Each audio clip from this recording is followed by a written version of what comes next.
Welcome to She Wears Boldly. I am your host, Dr. Deborah. Today, we're going to be diving into the stories of extraordinary women who are rewriting the rules, shattering expectations, and refusing to fade into the background. Empowered women say no to being defined by their challenges in a world that tries to silence and sideline them.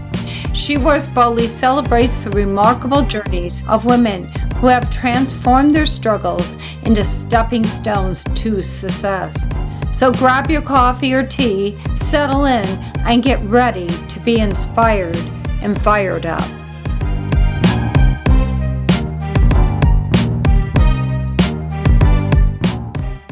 Dr. Deborah and She Wears Boldly. Today we're welcoming an amazing lady, Sue Bowels, and are you ready? Hold on to your hats. Breaking barriers around mental health.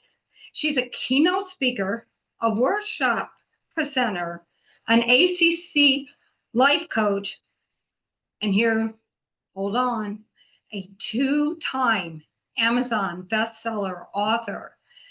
She's the founder of My Step Ahead. You only have to be a step ahead to help the person behind. By the way, I just love that when I read that. That is, I think we've got to be so perfect before we can reach out and help each other. And maybe it's just us joining, I don't know, together. So why don't you take it away and tell us a little bit more about yourself and what you do? Sure. Well, thanks for having me, Deborah. I'm looking forward to this. As you said, my name is Sue, and while I do a lot of things, those things do not define me. Who I am is someone who's passionate about breaking the barriers and breaking the stigma around mental health. In particular, at the intersection of faith and mental health, because I'm a Christ follower, and as a Christian, there are a lot of issues, even within the church, of not understanding mental health, not supporting it. And I am on a mission to let voices be heard and to empower people to feel like they can share their stories and to get help and reach out. So I founded My Step Ahead, and the whole premise with that is, as she said, you only have to be a step ahead to help the person behind you. Because mental health starts with how you answer the question, do I believe that I matter? And when we start to believe that we matter, then we're willing to take the courageous steps it takes to deal with our stories, share our stories, heal from our stories, and then let those stories be used to help others as well. Love it. What are your books about? Two-time Uh, best-selling so, author. Wow. I'm working yeah. on it. I'm trying. I have 3 books out right now. I'm working on number 4. Three. Oh, And yeah, well, the first book is called This Much I Know, The Space Between. And that came out in 2019. In 2020, it won second place at the Faith and Fellowship Book Festival and in nonfiction. And that shares my story in detail. It just to share a snippet of some of my story. I'm a childhood rape survivor. I was raped by a classmate when I was 7 years old, and I did not tell anyone until my senior year of college. So it was a 15-year secret. Among that, and even after that, I'm in recovery from an eating disorder. I've twice considered ending my life. This is September 2025 when we're recording this. It's Suicide Prevention Awareness Month. So I'm thankful for the opportunity to share my story to raise awareness about that as well. I've struggled with depression and anxiety, dabbled with cutting. There's a lot of trauma in my story. So the first book shares my story in more detail. And while it shares the story, the important segue is to the second half, where it shares the healing journey God took me on to get from where I was to where I am now, because yeah. you cannot go around the healing mountain. You have to go through it. And it is not a journey for the faint of heart. It is not a journey to be undertaken by alone. So that's the first book. It was very therapeutic to write it. It started out thinking as one thing, looking to do one thing. It kind of took a life of its own. So that is that's the big book. The second book's number 2 and 3 are called Breaking the Silence, Voices of Survivors. Those are both anthologies where I am a co-author with about 20 other authors, and we're sharing our story. So both of them are Amazon best-selling books. Both of them came out in 2024. And in volume one, I share my story in not as much detail as a full book. And then in the volume two, I share more about the Dare to Believe movement and the crux of that, and challenging people and how they answer the question, do I believe that I matter? Because it's not enough, while it is vitally important for other people to believe in you and to know that others believe in you, until you can answer the question for yourself in a positive, firm, bedrock way, the hard truth is that permanent life change cannot and will not happen. And how we live out that Dare to Believe movement, living out that I believe that I matter, shows up in so many different ways that we take for granted. It shows, for me, it shows up when I show up to my counseling appointment, when I show up to my dietitian. It shows up when I'm going out to speak somewhere. I speak across the country and I speak at conferences and on campuses and a lot of virtual events as well. And when I show up and I have something to offer the audience, that is part of what it means to dare to believe that I matter, because it goes beyond just self-esteem and self-talk. It goes down to the bedrock belief. And when you're not sure, when you answer that question, I hope, I think, it'd be nice, then that is indicative that there are areas that are still causing you to doubt. And those issues causing you to doubt need to be addressed at the deepest core so that the mindset can change. It's one thing to deal with the doubt, but you have to deal with the source of the doubt. And that gets to the hurts in life that have still affected you in some way, that are now, as Frederick Buechner calls it, the endless chatter of human thoughts, that whisper in Yeah. your ear telling you you're not good enough. Yeah. So many already talking to women.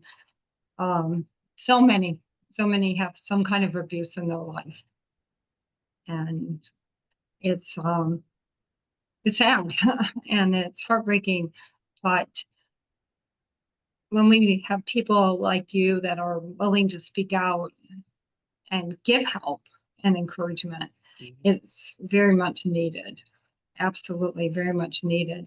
Whether it was as a child or, well, in my case, it was marriage. Um, yeah, it's really needed. I mean, we um, can't let it break us. I really Right. like the saying behind you there, breaking the stigma around faith and mental health. Wow, that is, yeah, you want to talk a little on that because that is a powerful statement. I Yeah. think a lot of times as someone who believes, they feel like they have to pretend it's okay. And Right. it's not And that's okay. And they're right. not okay. Yeah, take it away. Well, and that's the exact reason that is my passion. Unfortunately, many in the church still have the mistaken train of thought that mental health struggles have to do with faith, or you're not praying enough, or you did something wrong, or any other thing that makes it your fault. And mental health struggles are not your fault. Mental health struggles are chemical and biological wiring in the brain. It is scientifically proven that trauma rewires your brain.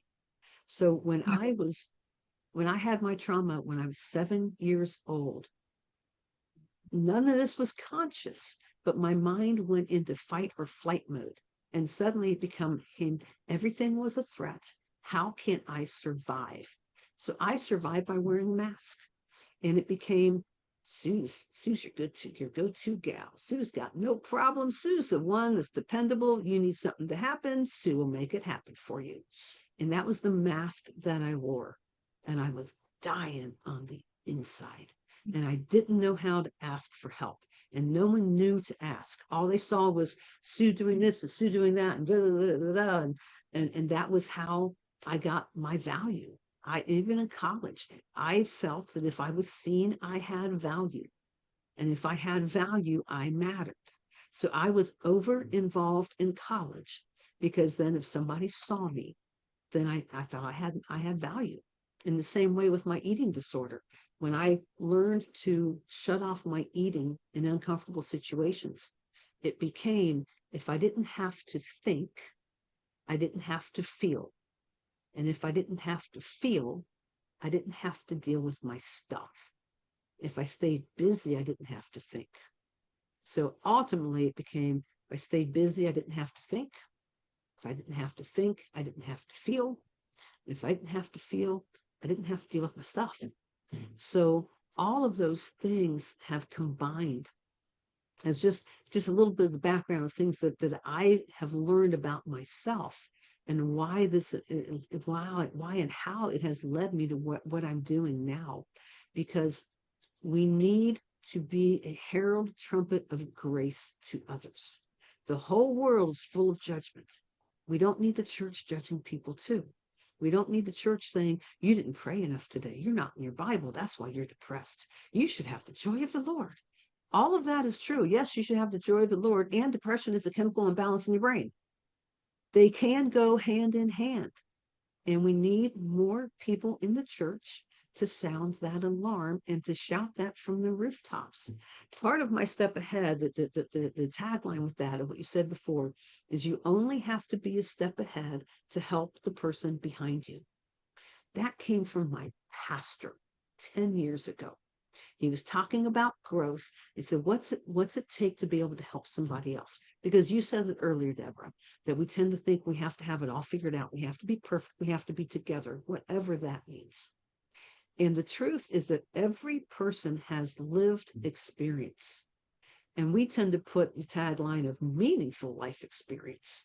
And right there, we're judging ourselves.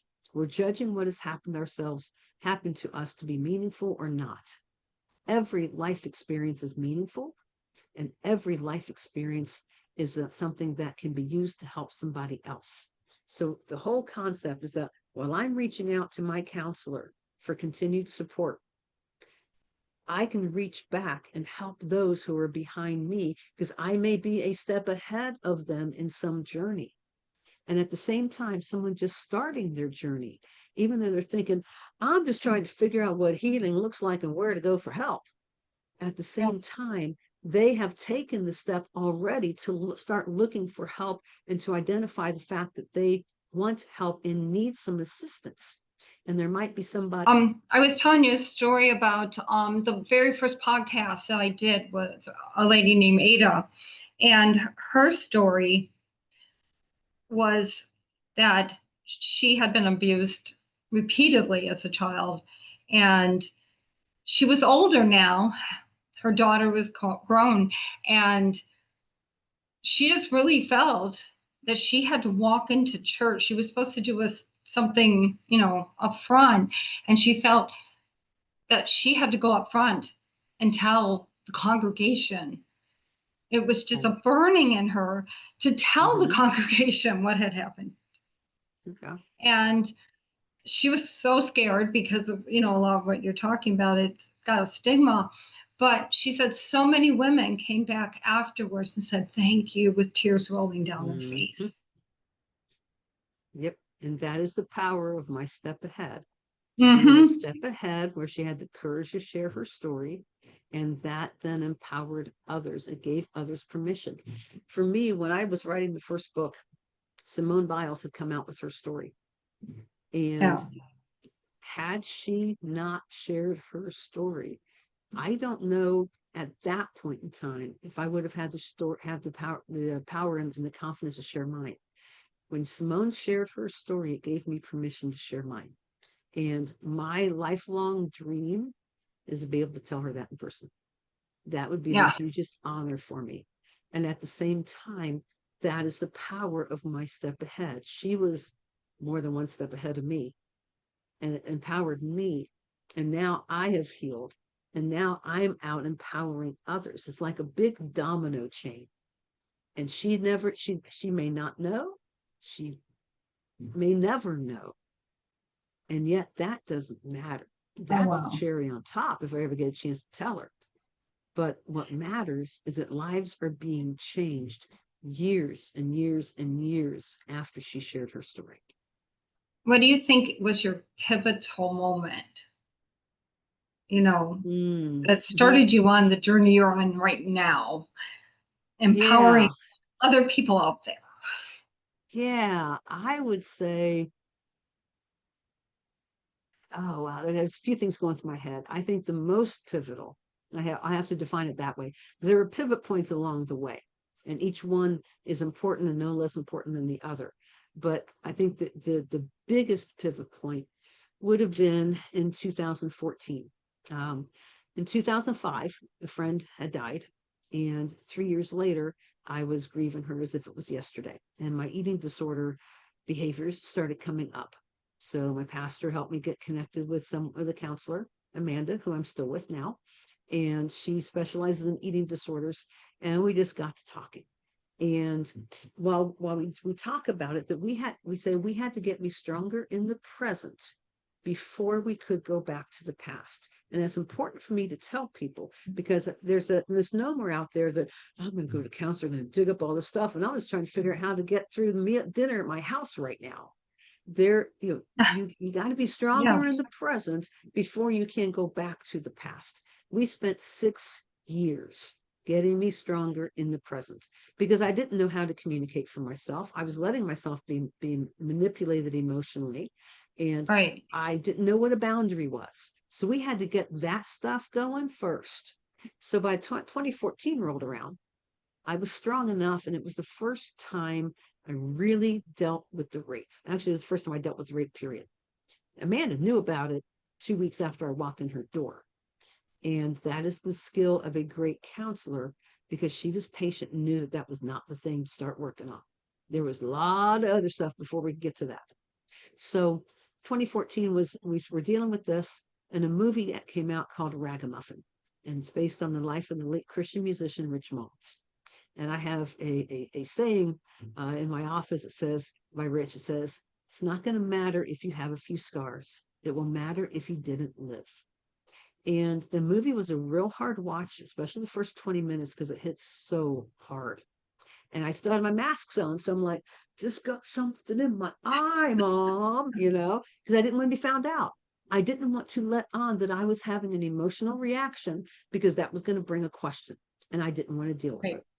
So later that year, the family and friends of Rich who were involved in the movie and the movie producer did a retreat called Ragamuffin Retreat. First year was called Ragamuffin. That organization has now become Walking Stick Retreats. And that was the big pivot point. I was supposed to go to Nashville, see some friends, and instead I felt the tug and finally gave in to go to the retreat. About 3 weeks before the retreat, they opened up a Facebook group for people who were going to the retreat. And mind you, the first time there's 50 of us, and the only commonality we have, unless you knew somebody who was going with you, was that we all saw the movie. That was the only commonality. And they boldly and courageously and gently asked us to share our stories. Now, mind you, I had not told anybody. My family didn't even know at 2014 what had happened over 4 decades ago. So I'm lurking in the room 3 days. And then I wake up one morning and you know how that heart starts pounding and you start sweating. It's like, oh man, it's my turn. Put on the pot of coffee, what I call my liquid courage, and typed out my story. Hit post after a big gulp. And all day long, and I kid you not, literally all day long, I'm at work, I'm checking my Facebook. I'm waiting for someone to trash me. Can't believe you did that. It's all your fault. You're to blame. This everything I've been told in one way or the other. We are 11 years later. There has not been one comment because instead, this helped me feel safer. People were like, "You're so brave. You're so courageous. You give me encouragement to share my story. I just want to see you. I want to hug you. I can't wait to meet you. Thank you for sharing." That allowed me to go into that retreat and deal with my stuff for the first time. And I explain that more in the first book, This Much I Know, the Space Between. I'm not going to share it too much here because I want people to go on the journey with me to understand the depth and the power of what happened. What happened at that retreat and for the next two retreats after that are the first three steps of the healing journey that God took me on that every person needs to go through. It may not happen at a retreat. It might be in a counselor's office. It might be at church. It might be at coffee with a friend. It might be you're sitting alone in your room. But those three steps that I outline have got to happen for everybody. Now, I'll share the steps, but not what goes into them. Because again, I want people to get the books. The first step is you got to own your story.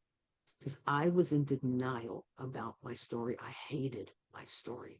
I was hiding from my story and I was hiding my story. The second step is you have to grieve your story. Every story has loss, and every loss is worthy of being grieved. And the third step is dare to believe that you matter. I alluded to that earlier. True depth of healing and full healing will not happen until those three steps are experienced in their fullest. That was the first major pivot point. I have returned to that retreat every year. They now do them twice a year with walking stick retreats. And the next retreat is here in 2 weeks in Lynchburg, Virginia, and I cannot wait to go. These people have become my tribe, my family, my safe place. They are my oasis in the craziness of life where I can recharge, exhale, and I don't have to be on. I went to retreat a month after mom died. It was an absolute mess in 2020. I had not even considered it until one of the leaders made a comment to another leader who then shared it with me. And it was simply, if she feels it's right, I hope she comes. And they knew I was a mess and I had all the space in the world to just breathe. I did the same thing after Dad died. Dad died December 27th, 2022. I was frozen for 4 months. At the April retreat, I went and I brought a big picture of Dad that I have. It's a 11 by 14 by 16 canvas of us. And I brought it with me. And through the course of that retreat, I was able to become unfrozen.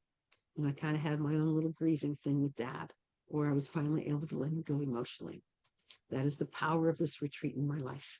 It might be something else for somebody else. And at the same time, if what I'm sharing is speaking to you and you're like, that's what I want, there's something that says that's where I want to go to, reach out to me. You can reach me at SueBowles.com, and Deborah will have all the information as well. Or you can go to walkingstickretreats.org and get all the information. Would love to join you, to have you join us. It has been wild. There's been someone who has attended the retreat because they heard me speak on a news station. That is so humbling. Yeah, laughter can be so healing. Oh, yeah. Yeah. Wow, that's quite a story. I know the way my speaking stuff is going right now is I realized that the speech that I've been doing, I wasn't going far enough with it. So I've kind of rebranded my coaching and what I'm doing. And a lot of it is that, particularly we as women, I mean, I know men that have been abused get, they have trouble too, but we as women have such, without even abuse, we have been told to be quiet, to not cause waves, to not make a scene. And then you put that with abuse, and people can get paralyzed, I would think. I really Yeah, feel very that. much so. Yeah, very much so. When I'm, some of my coaching clients have, in one way or the other, have experienced that where they feel stuck. And usually when we meet, it might be I'm stuck in this area of life. And then as we talk more, they're like, I didn't realize that some of my negative self-talk is tied back to this. Mm-hmm.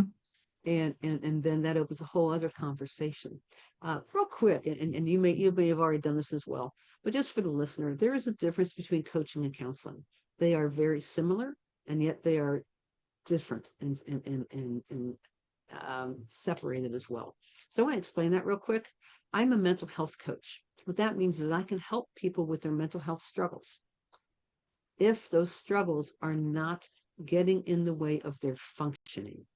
When mental health struggles are getting to the point where you can't function, that then becomes what they call a diagnosable mental health condition that needs to be dealt with counseling, because there's something else going on that I am not trained to help you Yeah. with. I would do you a disservice to try to help you with the deeper issues. So, for example, if I went to a coach and I'm actively in my eating disorder or hadn't dealt with my abuse yet, and I'm telling the coach about being a rape survivor, that coach is not the person to help me with my trauma recovery.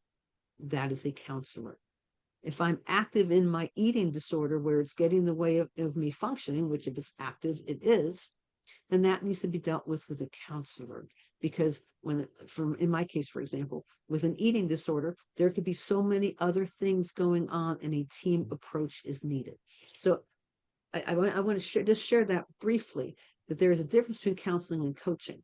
Now, if you have abuse or trauma in your background and you've dealt with it and you're functioning and you run across a speed bump, that is something coaching can help you with, because Right. the healing has happened.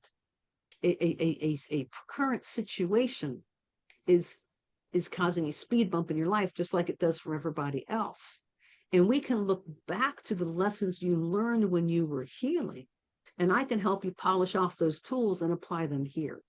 So that's the difference between being a mental health coach and a life coach and counseling. And I just wanted to share that with your audience just briefly. So Right. when they hear me talk about things, yes, I can help my clients with mental health struggles. And sometimes that help means I need to refer them to a counselor that we help them find. Okay. Yeah, that makes sense.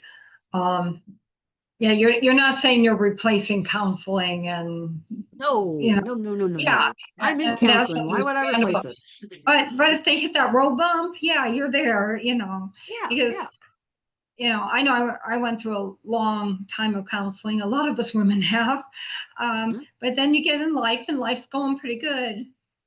But a little weird thing happens, and you're mm-hmm. just going. Some of these feelings rise up in us, Yep. and you can help with that kind of a situation, right? Oh yeah. Oh Yeah, yeah. you just need I somebody work to with, talk to that yes. gets I mean, some of the girl things to that girl. yeah, anxiety is one of the big things that my clients struggle with. And we take our time. It's not just, it's not a quick fix or anything like that. We talk about where the anxiety is coming from, and we talk about getting the story Right, straight. There is more to a situation than just your interpretation of the events. So we talk about that, and we look at other angles, and we talk about what is the story you're telling yourself, what other people call self-talk, and what about that are you believing, what isn't serving you well, and what is it you want to change, and how do we change that? And then we start working with tools to help with that, and then we polish those tools and we apply them throughout the week, and we come back and talk some more. Here's a quick freebie. One of the tools that I love to help with my clients is scientifically proven in neuroscience that anxiety and gratitude cannot coexist. They come from the same part of the brain. So we talk about throwing a pebble on the anxiety train track, stopping the anxious thought without denying it, and then adding on a gratitude afterwards. And they come back the next week, it works. And yeah, it's and then good. it's neat to Yeah, see them start, because that's how we start building. That's not a one and done, but it's one of the tools that we use to keep building on. very good. Um, well, I'm going to ask you one question, and then my final one. I really would like to know, if you're sitting on the couch with your 20-year-old self, Mm. would you have some wisdom for her? Yes, because I'm having some emotion, and I will not say forgive my tears. I'll say thank you for understanding them, because they are my story and they are my tears. And I'm allowed to cry over my story. Um, that 20-year-old self needed to hear what she heard when she was 21 and started changing things when her dean of students was the first person she told the story to. And that is, I care about you. I want to hear your story. Your story matters. You matter. And I'm going to support you in this. That is critical because I felt so alone. I felt so isolated. I felt like I was invisible and I was dying on the inside because I didn't know how to become visible to somebody. And that meant I had to speak up. So to my 20-year-old self, I would say, you do matter. Dare to believe you matter and take just that next step. Not the one 5 down the road, not even 2. Just what is your next step? That's the power of my step ahead. What is your next step? Do that. And then from there, what is your next step? And one step at a time, the healing path starts happening. That is really good. I wish we could go back and talk to ourselves. I really do. Mm. You know, with the experiences that we have now. And of course, my last question is, what does She Roars Boldly mean to you? I have all kinds of answers to this. I'm interested to hear yours. She roars boldly means so many things. And I'll try to summarize it in one small statement. It means opening your mouth, daring to believe that you matter, and daring to believe that you will be heard. Because when you open your mouth, you are taking a courageous step. You are being bold, not knowing what the result is going to be. And you're not letting that affect you or deter you. You are being bold. The righteous are as bold as a lion, is what the Bible says. And you're going to be bold and you're going to get what it is that you need for you. And you're not going to stop until you get it. And if you can't find it one place, you're looking at another place, and you're just going to keep presenting the need appropriately and say, I need help. I need you. And if you can't help me, who can? Because I am not letting go until I get the help and the healing I need and I deserve, because there's something better for me. And I got to take this first step before I can get to the next. Wow, I got chills. Total chills. I love that. Don't stop. Don't back down. Get the help you need. Just one step. What is my next step? That's all the question is. What is my next step for today? And have the courage to do it. That. And when you take that step, you are daring to believe that you matter. It all ties together in one way or the other. When you take that next step, whatever it looks like, when you take it, you're daring to believe you matter enough to take that step. That is why it all ties together. Daring to believe you matter. When I talk about how do you answer that question, that is what I mean. Permanent life change cannot and will not happen until you can answer that question in an affirmative way. And that looks like taking the next step in the take. And of course, when we do that, then we have to do your emblem there. We're one step ahead of someone else, so we can encourage Exactly. them. Yes, I love exactly. that. That is Exactly. so powerful. Well, I just really want to thank you for coming and being on the show. And I know you're going to reach a lot of people out there. And Yes. um, I know you're going to roar boldly and help Thank you. others to roar boldly. So again, I just really want to thank you for being here. I appreciate that, Deborah. If people want to reach out to me, they can reach out to me at SueBowles.com. And then when you go there, you can find the books there. If you want to reach out for coaching, you can find me there. And then also I have a weekly text I send out on Wednesdays. It's called Hump Day Help. We're talking about getting over the hump. Sometimes you just need a little encouragement to get you through the week.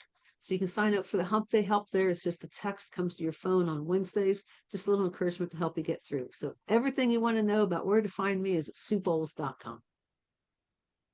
Yeah, and for those of you that do get the call notes, if they they've signed up for the podcast here. They get call notes. She's going to give me all that information in case you forgot it, and I'll have it there, and you can just click through to her. Isn't that awesome? I love that about Podbean. You can just click right through and they can get a hold of you. So give me all your links, your I email, already sent them to you. anything you want them Already to sent them. have, because we want to hook you up with people who need this help. We Sounds definitely good. do. Because I know you're more than one step ahead, but I know you're at least one step ahead, right? Because you've Yep. walked the walk. Exactly. Well, everyone, this has been another great episode of She Wears Boldly, and I want to thank everybody who is tuning in. Continue to share it with other people, because we're not talking about easy subjects. We talk about hard subjects, but there's subjects that someone in your life probably needs to know about, and you may not even realize somebody that you know that needs something like we heard today and some of the other podcasts. So be sharing them out there. You never know who you're going to help just by sharing a podcast of someone giving some answers to people that are feeling out there alone. You can be that one step ahead by doing that. So I want to thank Sue for showing up. And like I tell everybody, we're going to have you back. That'd be great. Look forward to it. Yeah, Thank you so much. we're going to have you back and have more conversations, because I just love talking to people that are out there doing the hard work. And that's what you're I doing. And I appreciate it. commend you for all you're doing and the people you're helping. I We all appreciate it, need Deborah. to Thanks for help having me. someone, Thank you. and you are just rocking it, it looks like. So I love this, everything you said. Thank you so much. And this is Dr. Deborah, and this is She Wears Boldly. See you next week.